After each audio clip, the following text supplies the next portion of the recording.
Okay, everyone, good evening. Thank you so much for staying and participating in this discussion. My name is Rashida Love, and I'm the Director of First Peoples Multicultural Advising Services. Thank you all for being part of Day of Absence. This is really exciting to have so many people stay late this evening and to watch this film and to then stay to have some discussion about this film. I'm going to pass the mic to Cabby. Yeah.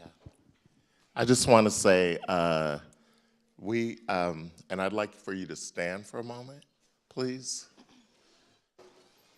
What it takes to plan something like this is a lot of work, and I want to give some honor to Rashida Love in the First Peoples, right? Yeah.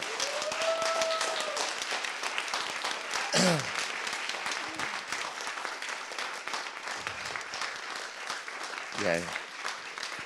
I've been a professor here for 18 years. I teach dance as well as African American studies. I'm a benefactor as well as you, because the people who you saw in this film, black, white, preachers, etc., from all walks of life, died so that I could even be sitting in this chair teaching you, and we could sit in the same room, in the same classroom. It's hard to believe that was 52 years ago. The parallels I see already are Black Lives Matter. We think it just started recently. Civil rights was Black Lives Matter. The slave ship, Blacks Lives Matter. Africa, Blacks Lives Matter, right? Coming to America, dealing with slavery, Blacks Lives Matter, right? And there's other parallels I see. The four little girls who got bombed in the church we saw in the beginning is the same as that white guy who went into the church, and I think it was North or South Carolina, right? And killed the 9 people. So we think this is all new, but it's not, right? So I'd like to just take a moment of silence to honor these people, because there were 1,000 named and unnamed, and especially the women who never got their due, who did a lot of the work, and that's why we have to honor our ladies, right? Because there was lots of women. Why don't we know their names? We know a few of them, Diane Nash, and it's only because a female African-American director did the film that we get to see Coretta King as a person versus just Dr. Martin Luther King's wife. So I look at Diane Nash, I think of Ella Baker, I think of Fannie Lou Hamer. There's so many women. Maya Angelou, who did a lot of work with Dr. King as well as Malcolm X. So let's just take a moment and just honor these people.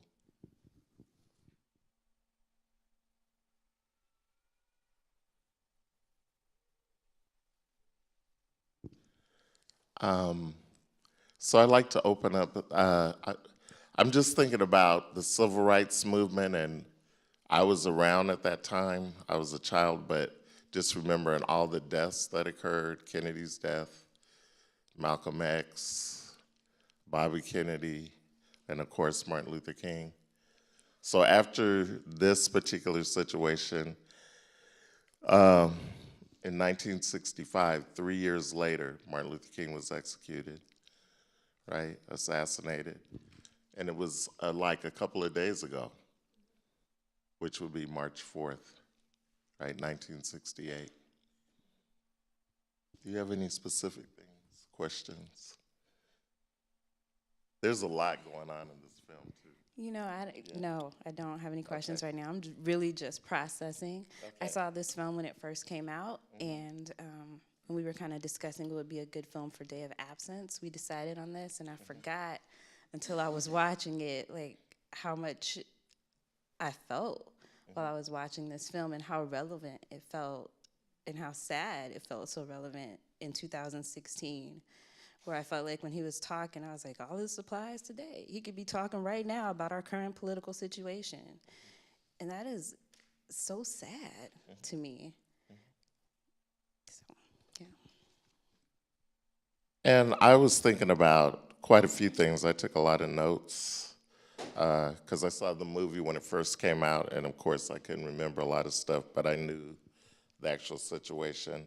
If you get a chance, there's a book by Martin Luther King, and it's called Why We Can't Wait, and it's an excellent book, right?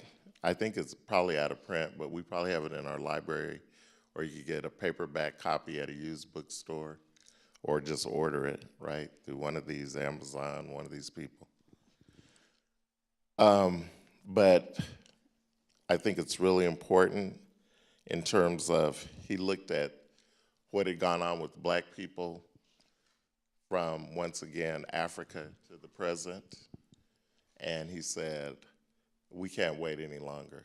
We're sick of this. We're tired of this. And as you notice, how many people had to die, right? And as I remember it, even on television, the hoses, the dogs, right? When little kids were trying to go to school, the Little Rock Nine, how people were bussed in and throwing bricks and beating these kids up, trying to beat them up. They had to call in the National Guard because one girl kind of got kicked out of school, so it became the Little Rock Eight, right? And then by the time, I think there was only a couple, maybe 2 or 3 that actually graduated because it was such a rough year for them to go to school and the kind of terrorism that continued to plague them. So, anybody want to open up the floor with a question? I might be able to answer, maybe not.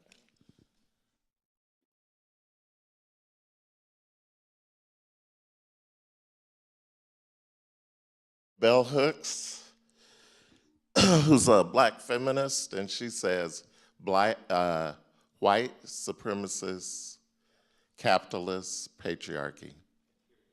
Right. So if you think that way, you understand why all this works. And what was interesting to me the first time I saw the film, the way I knew Lyndon Johnson, was just him and Lady Bird. But there was an incident that went down with Lady Bird that kind of told me what was going on at the White House. Does anybody know about that incident? Can anybody go back that far, or you're probably too young, most of you?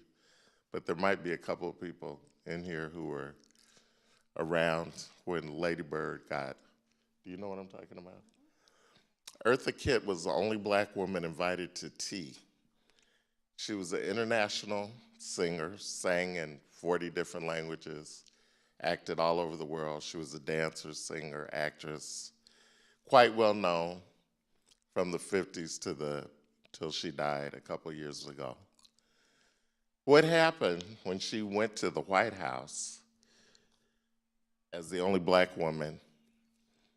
She sat there with all these women, and they were talking about that we're going to go to Harlem and plant trees.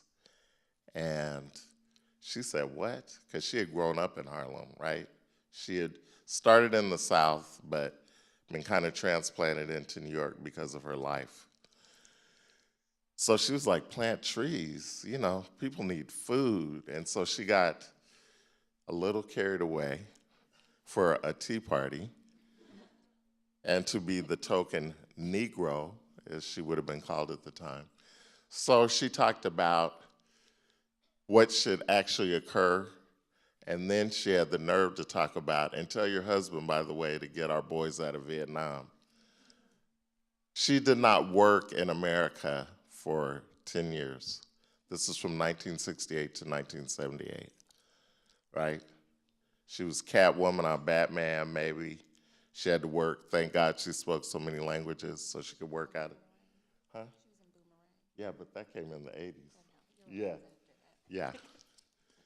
Yeah, and so she made her comeback in 1978 on Broadway in a musical called Timbuktu. But that kind of gave me an idea of the climate that was going on at the White House. And So to see President Lyndon B. Johnson kind of going back and forth with, and he was, remember he was from the South, he's from Texas, right? To see him go through all this, that was kind of revelatory to me. And to put a face on Coretta King, because she's always just been pretty, and his wife, but you got to see what she had to wrestle with or grapple with being married to somebody like Martin Luther King Jr.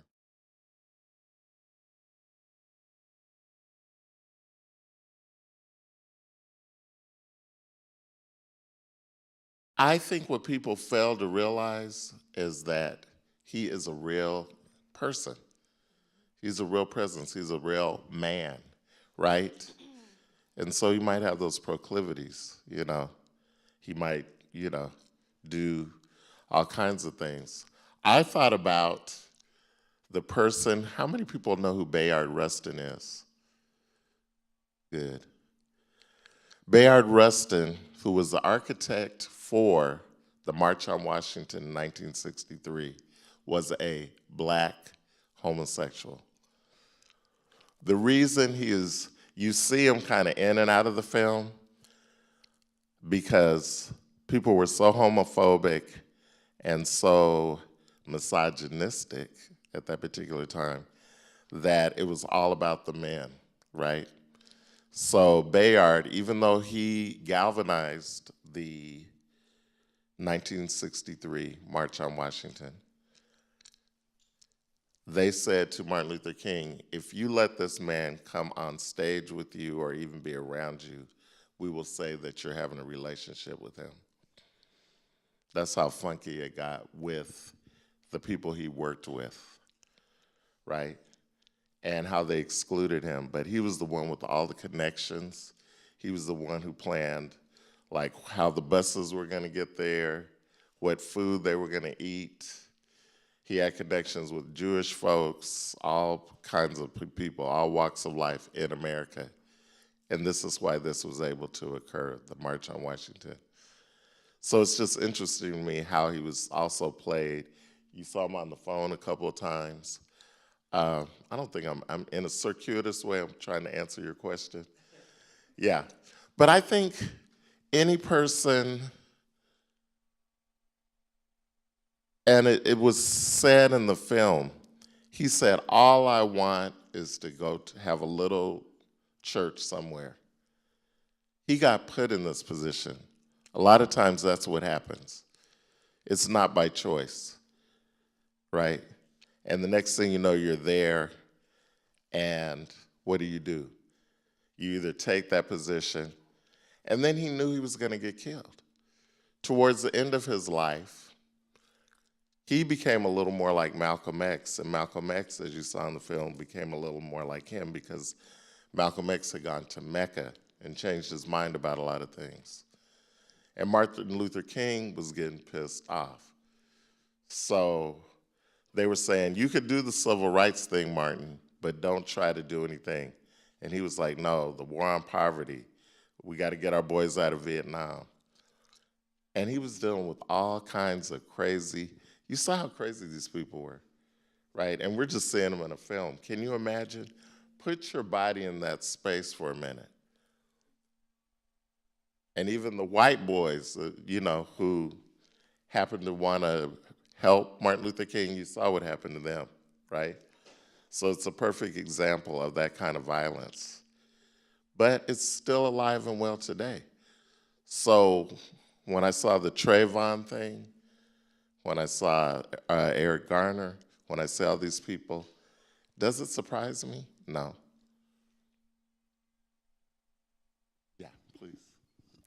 I think also when you think about the criticism of Martin Luther King in this film, it's very similar to what I feel like has happened in history to Black people a lot. Is like we have to be saints, right, in order for our message to be heard. Like you can't do anything wrong. If he cheated on his wife, if he smoked, that takes away all of his good work. It doesn't mean anything. And we see this happen even now when young Black children are murdered and horrible things happen. We have to say they were a straight A student. as if them dying alone isn't enough. Like we have to justify that they're good enough for us to care about them, right? And so this isn't just now, right? Like history has done this for a while to Black people in this country, and this is just like a really good example of it. And who was the young boy who got killed in around 1955? Yes. I wanted to see if anybody knew. Perfect example of, because he had the nerve to be sassy, I would say, and whistled at a white woman at a store. He was from Chicago, and his behavior was one that a teenager might do, something a teenager might do at the age of 14. But his cousin knew, like, we gotta get out of this store. That night, the husband of the woman in the store and his friend went to the house, got the boy, and killed the boy, but in a brutal kind of way, right? And tied a fan around him to kind of weight him down, threw him in a river. His face was decapitated, right? And God knows what went down, you know, it was just horrific and egregious. When he was found, his mother came from Chicago, identified what she could tell of the body, and she said, I want the world to see what they did to my son. So it was an open casket. And it was like, ay, ay, ay, right? So Trayvon Martin is not new. When you look at the history of lynching, and Ida B. Wells, who finally challenged it, right, around the turn of the century and said, this has got to cease, right?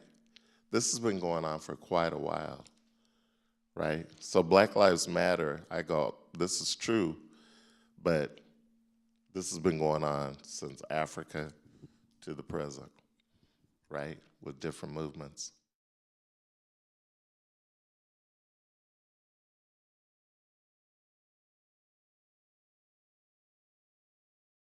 But I'm optimistic, that's why I'm at Evergreen. Right. No, seriously, because I could be teaching somewhere else. I get offers all the time, right? I'm smart. Some people think, oh, he's just a dancer. No, I'm much more than that. So my optimism is you are the future. You see this kind of stuff, and a lot of you are not going to put up with it. And the same template that they're using has helped trans people, gay people, right, in terms of civil rights. So I'm also proud that these are the people that helped me to get here. Like I said earlier, I could not be sitting in front of you had these laws not changed. But I put a note to myself as I remember as I was taking notes, that the laws change, but do the hearts of the people change? So the law changes, but think about somebody who was a slave over here, property, literally property, subhuman during chattel slavery, comes over here during Reconstruction because of the 13th, 14th, and 15th Amendments. But do people over here who paid for the slave want to give them that freedom? Right? So if we understand Reconstruction, Obama is living what happened during Reconstruction. The prison industrial complex is Reconstruction. Convict leasing, it was called. So it goes on and on. Do I get tired? Yes. But the reason I'm still on the planet is because I'm optimistic.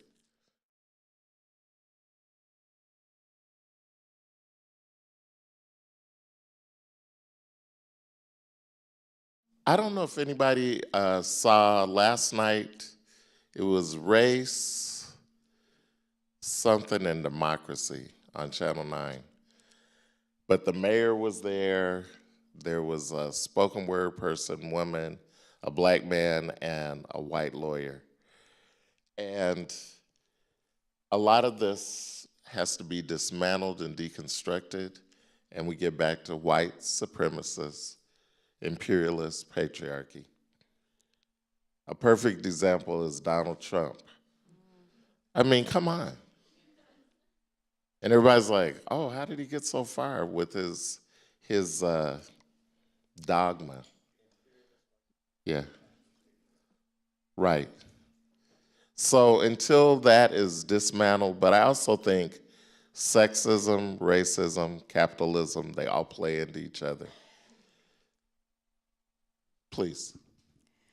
Um, I think I would also add that so when we go in program, when our office goes in programs and talks about these types of things, every now and then there's a student who gets mad or who leaves and is like, whatever, you're mad, reverse racism, and they get mad at me. But you know, I'm not honestly so worried about that person as much as I'm concerned about the white people who stay and like want to listen. And I am hopeful as well because I feel like it's those white people who are going to talk to other white people and to their family and to their friends. Because I could talk to you all day and night, but if you don't like black people, you ain't going to listen to me. But you'll listen to your sister or your cousin or your friend. And I think it's not just about race. It transcends to trans issues, to homophobia. Like if I don't talk to my grandma, she might not listen to a gay person that's just coming out as gay. But if I say, grandma, let me try to break it down to you, she might listen to me for a minute. Yeah. You know what I mean? So we all have our own responsibility on how we can work within our own circles. And it seems small, right? Like we want everybody to just get on board right away. But I feel like that's a realistic way that we can do it.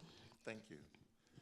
I also think that the biggest problem that I see is silence, and I've even done it myself. When somebody says something out of line and you just kind of remain silent, you know it's out of line. And if you don't nip it in the bud right then and there, then it continues to perpetuate itself, right? So it becomes okay for somebody to say something that's crazy or hurtful to somebody else, right? So I think a lot of times what I see is silence. And even in my own situation, I was like, I could have said something or I could have done better. You know, what's wrong with me? And that person is hurt because of the statement or the joke, right? And so I think a lot of it is just how you, it's kind of like what legacy do you want to leave, right? And if you plan to have children or get married to whomever it is, what do you want them to look like, right? What do you want them to learn?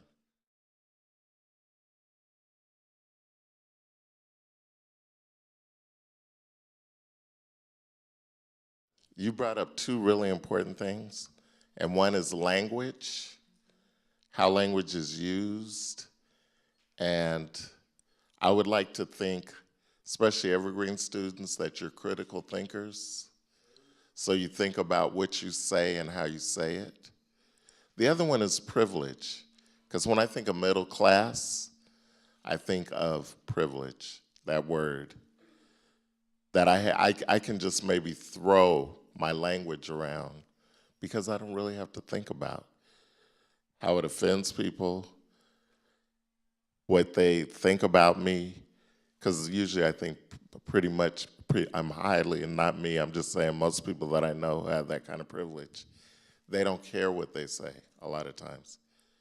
And they don't think about what they're saying. It's okay to pontificate almost anything and get away with it.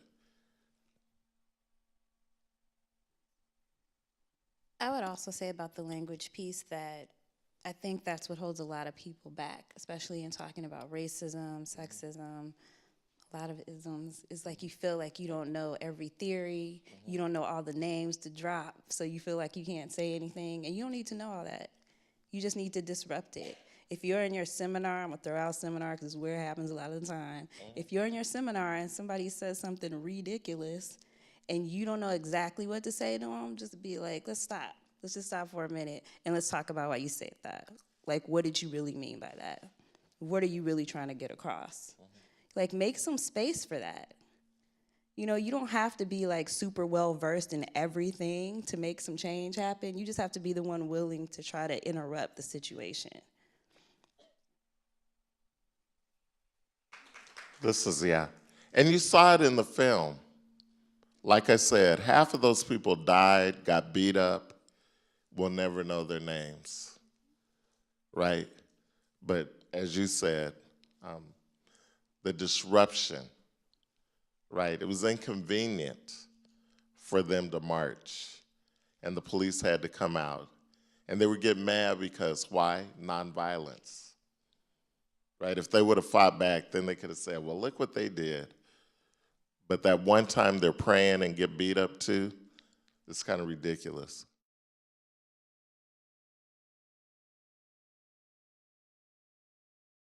I wonder how many people even knew a lot of this stuff occurred.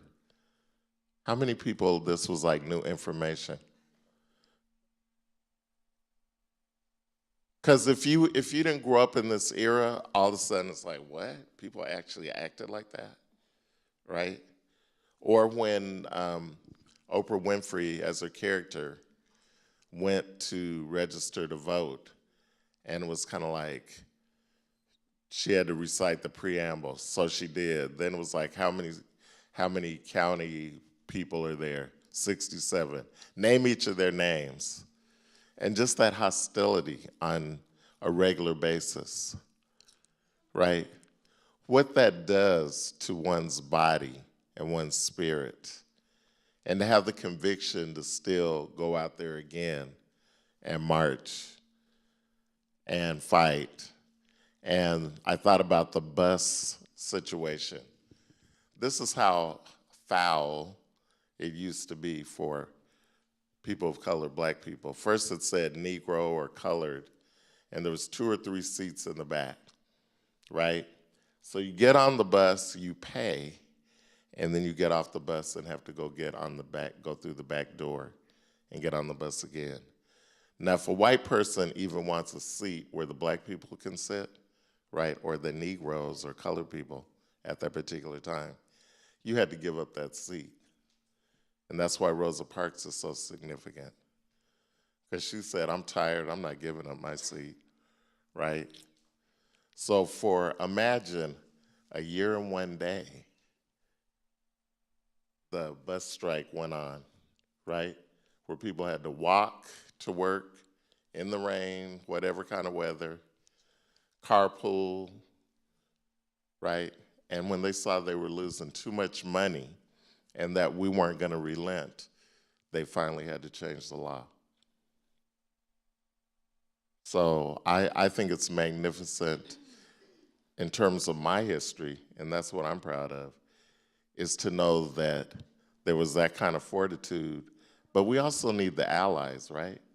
We can't do this by ourselves.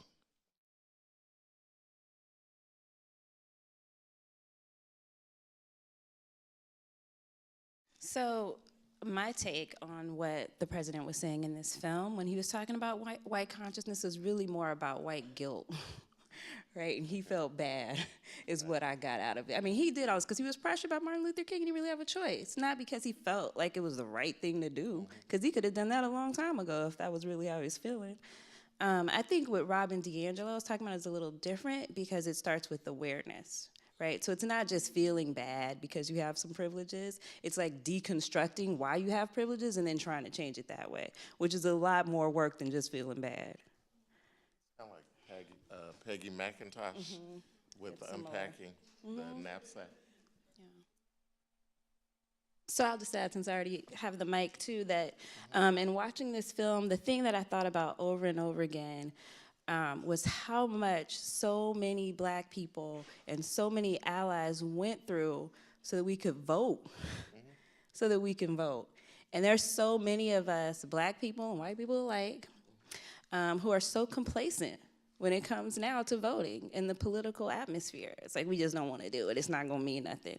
And there's some truth to that in some ways, right? Like I know that it's not a perfect system, but when I watch something like this, there is no way you can tell me I'm not going to go vote.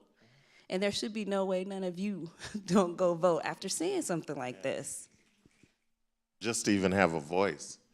But I don't know if you know, the 15th Amendment meant that black men could vote, but women didn't get the vote till the 20s, right? Yes. And so, but the black men who voted, a lot of times you had to own property. So if you didn't own property, you couldn't vote. Secondly, if you were a slave or even if you were free, there was somebody who had you at gunpoint telling you how to vote because it was against the law for a slave to read and write, right? So all of a sudden, it was kind of like you could put your X, but your slave master or the person, the Ku Klux Klan, who was very rampant at the time, could tell you how to vote. So just have the freedom to vote, and that's why it was such a big deal in the South, because they were trying to keep people out of the voting, you know, so they wouldn't have a voice. And Martin Luther King talked about it in a speech in the film. I wanted to address this too, because I had forgotten about poll taxes, and they talked about that, which was enacted in southern states between 1889 and 1910, had the effect of disenfranchising many blacks as well as poor whites, because payment of the tax was a prerequisite for voting.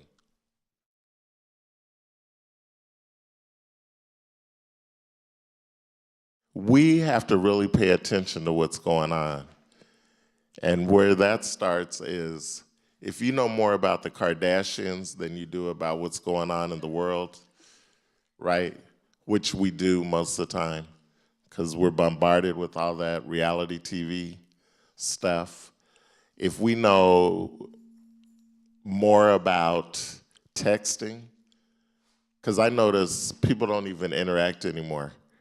When I walk in a room, wherever I go, it's like everybody's,